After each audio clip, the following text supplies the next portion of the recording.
It's Roxie Digital here for 103.9, and I'm so excited to have Tessan Chin, Season 5 winner of The Voice here. I'm a huge fan of yours. Thank you. When you were on that screen, I was rooting. I know you're a fellow Caribbean girl. Yes. Jamaican, I'm Haitian, but it was Nice. it's all one love. That's right. And I was very proud of you. A lot of different people were very, very, very proud of you. Thank you. And we're rooting for you. I know I tweeted that I was interviewing you. Just a simple tweet, one tweet. Your fans. Woo! Your fans they're crazy are special.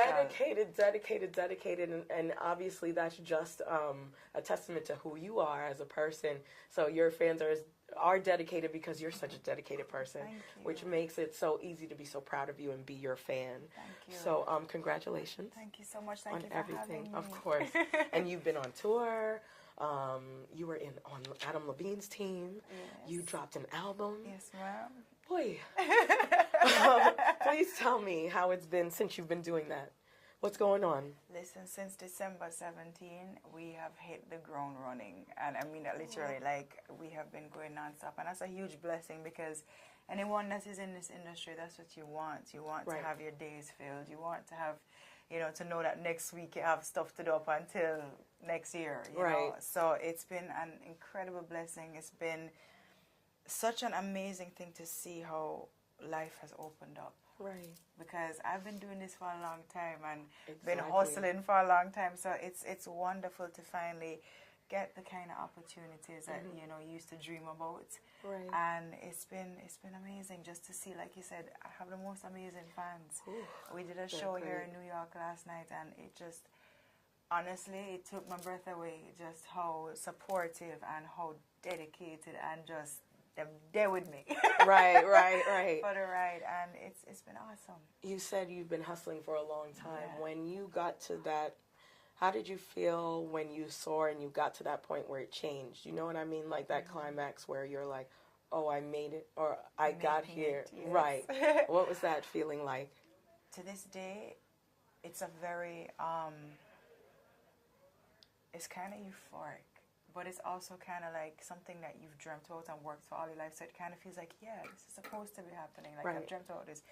But if I'm being completely honest, it's also very scary because you think, right, now the hard work really begins. If you think you work hard on The Voice, try coming off and, trying to go with the momentum and staying true, but also doing what you love to do and on that kind of schedule and on that sort of a platform. So it's been hard work, but it's a good thing. I love what I do. So on The Voice, you have mentors. You had you were on Adam Levine's team, so he pushed you. But now that you're away from that, you're on your own. You're by yourself, but you're used to doing this. Who is your own self motivation, or who is it? Your fans? Is it also your family? Like, what gets you up every day and say, I'm ready to do this? For me, there's no. I could not do this by myself. And you see here my sister is with me, Sandra, who I've known for many a moon, is here, and the fans, of course. When I wake up every morning and I look at my parents, I look at everything they sacrificed for us to be able to do what we love to do. And it wasn't just me, it was my sister as well, and they honestly looked after us for probably longer than they should have. And by that I mean, I'm not ashamed to say that they took care of us, even when we couldn't, and when other people were out, having jobs and whatever. My parents really supported us, and I look at people like my dad, who built a studio. I didn't know how he was going to do it, but did it because he wanted his daughters to be in a safe environment to be able to be creative. Those things motivate me. I look at my nephew who just born, and I think I want to be able to be the best auntie one day, and one day hopefully the best mom. I look at my husband who has stuck by me through this whole thing. Those things motivate me. So we're in the middle of something very serious with Ebola, and that makes people worry, especially when they travel, and you travel a lot. And I know I recently went to Haiti, and something I had to worry about when I was there was the mosquitoes and chikungunya. Yes, so I was very, very. I mean, this may sound ignorant, but I wasn't scared because I'm who I am, and I'm not afraid of the country and I know how to move You're in the home. country. Right. Yeah. But I know other people are on high alert. So when you know that, when you know things like, those diseases and Ebola and coming here and now it's reached New York and New Jersey, and how are you moving in the streets? What precautions are you taking? It's very peculiar in the situation I'm in, because I'm in a situation where I meet people every day, and sometimes I meet fans and I'm not going to not hug them because I'm a hugger. But at the same time, the precautions you take, you have your hand sanitizer, you have those things. And if you feel like you're getting a little whatever, then you back off, But the way I look at it, you can't stop living life, because then you become a slave to that. I mean, yes, there's chikungunya, there is, God forbid, Ebola. There's horrible things that, they're going on in the world every day. And it's always when they come to our doorstep that we all of a sudden realize that they're there, which is unfortunate.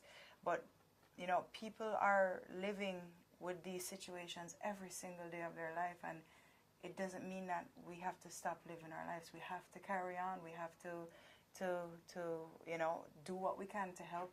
Do what we can to be safe and to protect ourselves, but we can't stop living. I know you said before when we were putting the mic on you, you're enjoying your time in New York. What's going on? How has it been? How has the love been receiving? And how is it on stage? Let me tell you something. I have such a special love in my heart for this place.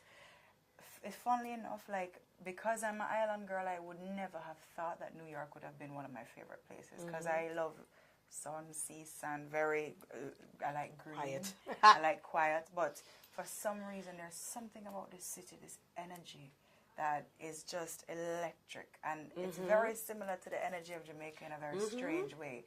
But also I've never experienced such love from fans. Honest to God, last night I had to stop myself from full on bawling down on the people stage, because I was just like, I can't believe they're singing every word off of my album. Not just the songs that were on The Voice or the songs that they may know. Every word from the new album, Count on My Love. And any artist will tell you that is the most gratifying, most triumphant feeling in the world, because that's why you do what you do. You don't write songs so that you can sing it. You better know it. That's right. So that one day you can hear, the words that were inspired be sung by people too, and be sung back at you. That's the most powerful thing. And when I tell you, the love was just, it was one of those shows that I was just like, wow, I didn't want to be over. This is to, inspire somebody and make a difference in somebody. So that's what you're right. That's what you want to feel. What I loved about it is that, a lot of the songs on this album was written right in this city. Right? Nice. So my sister and I were talking about it, how earlier this year we were freezing cold because you all had some crazy weather down here. We were in the snowstorm. Yes. It was 2 Jamaicans in a snowstorm. It was like cool runnings all over again.